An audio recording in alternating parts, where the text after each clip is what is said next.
அழைக்கிறார். இன்ப சத்தம் கேளாயோ,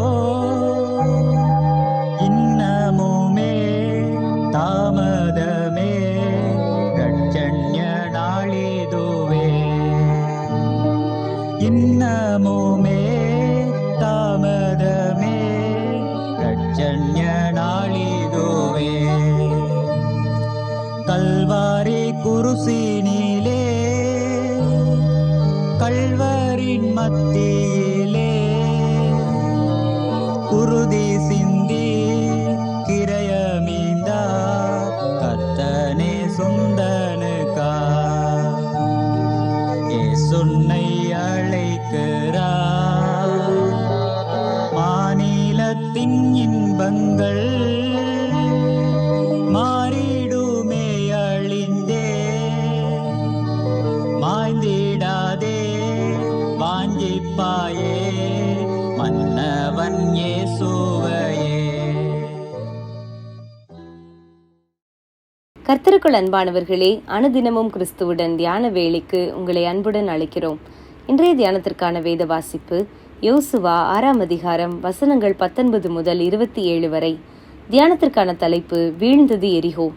எக்கால சத்தத்தை ஜனங்கள் கேட்டு மகா அரவாரத்தோடே முழங்குகையில் அலங்கம் இடிந்து விழுந்தது. யோசுவா 6:20.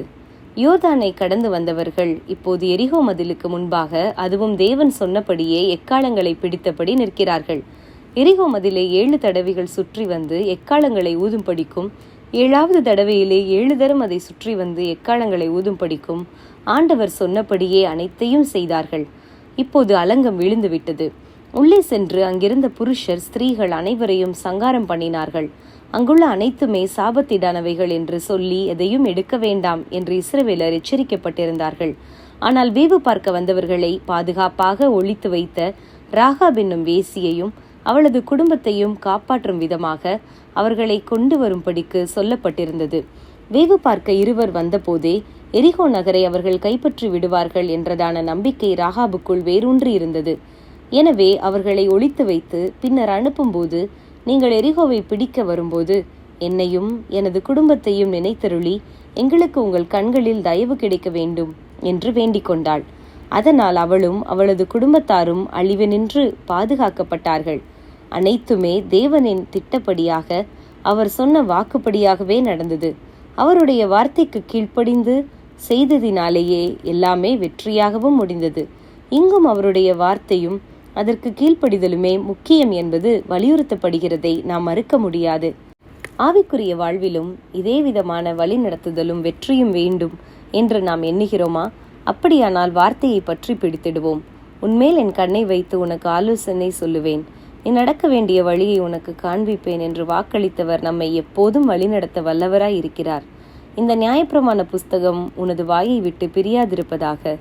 இதில் எழுதியிருக்கிறவைகளின் படியெல்லாம் நீ செய்ய கவனமாயிருக்கும்படி இரவும் பகலும் அதை தியானித்துக் கொண்டிருப்பாயாக.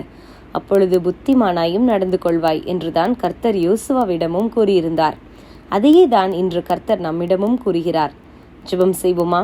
கிருபையுள்ள ஆண்டவரே, கர்த்தருடைய கட்டளைகளையும் சாட்சிகளையும் கைக்கொண்டு அதற்கு கீழ்ப்படிந்து வெற்றியுள்ள வாழ்க்கை வாழ கிருபை தாரும். ஆமேன்.